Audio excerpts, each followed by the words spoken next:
Okay guys, this is my Exoterra tank. It's the 90 by 60 by 45, so that's 90 long, 45 deep and 60 high.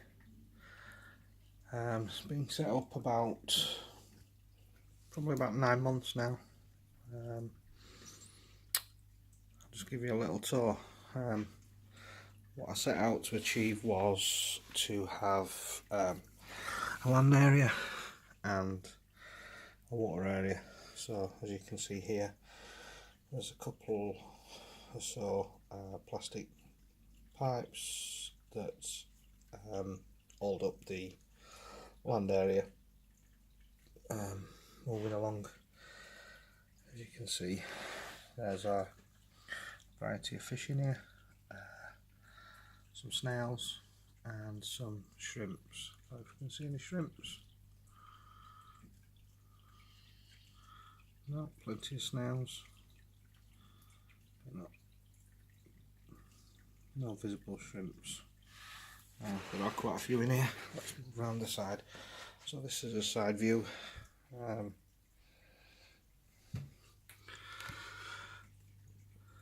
Moving down. Yep, there we are. Cherry shrimps. Some young guppies I've recently put in. That's a lava rock there that provides a way for the vampire crabs climbing in and out. You can see vampire crab there. Do have a variety of plants. I've tried to keep it as natural as I can. Let's open her up and have a look inside. It is early morning and here we have one of our geckos there. He's feeding. Put a few fruit flies in for him.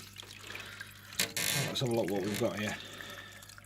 Going from the top end, a small waterfall that runs down, providing a stream.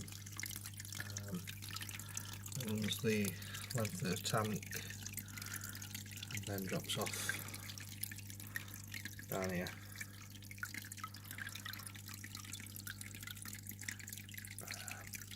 Various seed pods I've used just to give it a natural look and places for the animals to explore.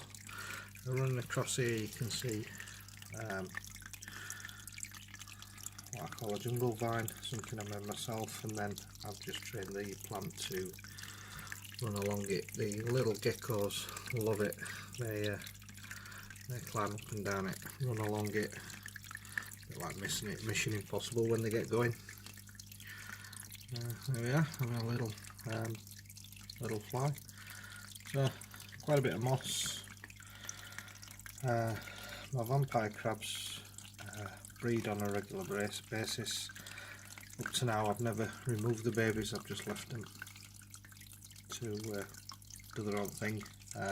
Do tend to find her quite often in the moss, hiding in the moss, or under this piece of wood here. This piece of wood I took from a local park, nature reserve, so I know there's no weed killer used. It was a dead tree. I pulled a piece off, brought it back, actually drilled an hole in it so I could plant this in it. That's done really well. It was really tiny when I first put it in. The crabs especially love this. They spend a lot of time on here feeding and also live underneath. There you are, one there. See if we can see anything else going on in here.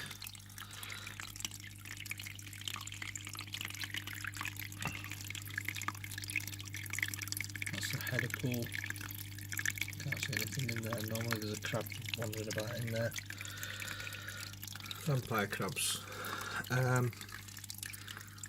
There's a lot of information on the internet. Here we are. There we go. One running along. Sorry. Changing subject slightly, but I love to see this. They do tend to live up on the top there, come down to feed. and bask a little on this piece here.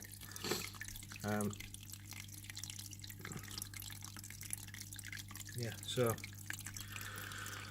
yeah, the vampire crabs might spend a lot of time in the water, so I do think it's important to provide quite a bit of water space, especially the babies. I find the babies in the stream a lot.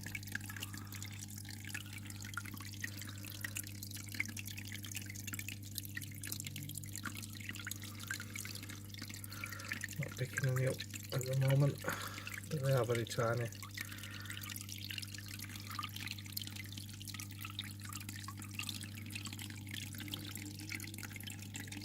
Love the sounds you can hear now, the water's trickling through.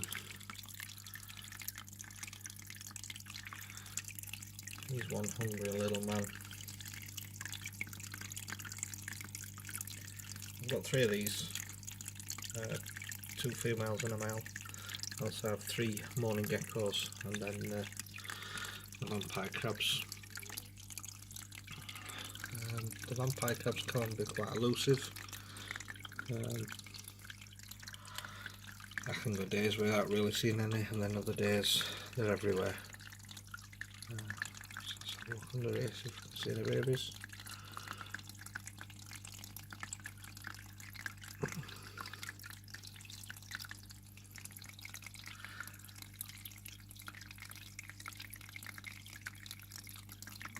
No, nothing. There's a I did put a lot of isopods in here, so you've got springtails, you've got a variety of woodlice, and earthworms. Put a good number of earthworms in here just to keep the soil. It is very bioactive. Other than cleaning, other than cutting the plants down maybe once a month, I don't really have anything to do. Obviously feeding the animals, but saying that, the crabs will get along quite fine living on what's already in the tank. I put them a variety of foods in. Good thing with vampire crabs, they will eat absolutely anything.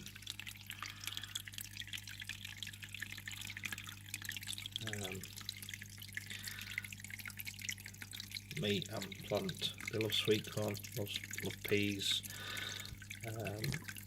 Yeah, we'll have a munch on anything. And as I say, they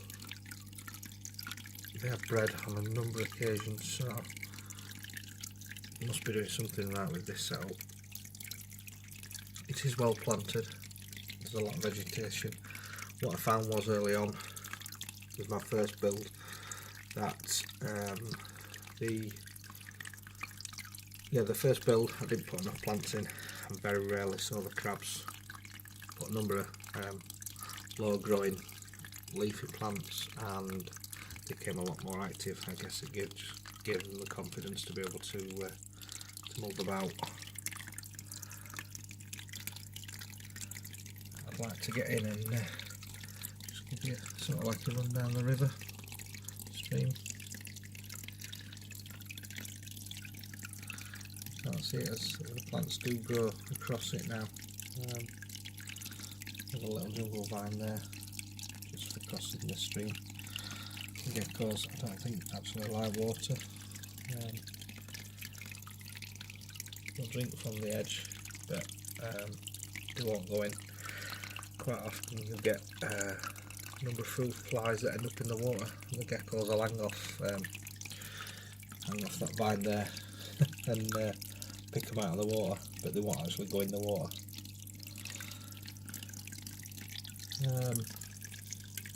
I set up a little, I don't know, it's some kind of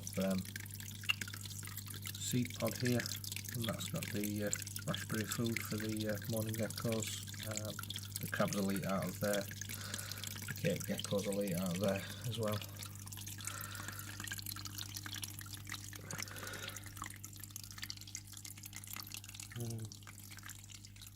Yeah, it's doing well. I can sit here for hours just watching. There's so much going on. I think that's the advantage of having the mixed species tank, is There's plenty to see. Just spotted a morning gecko up there. They're not very active at the moment.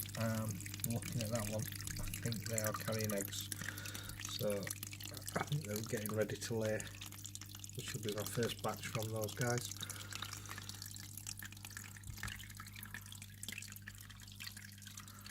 And that's it. Thanks for looking. Cheers.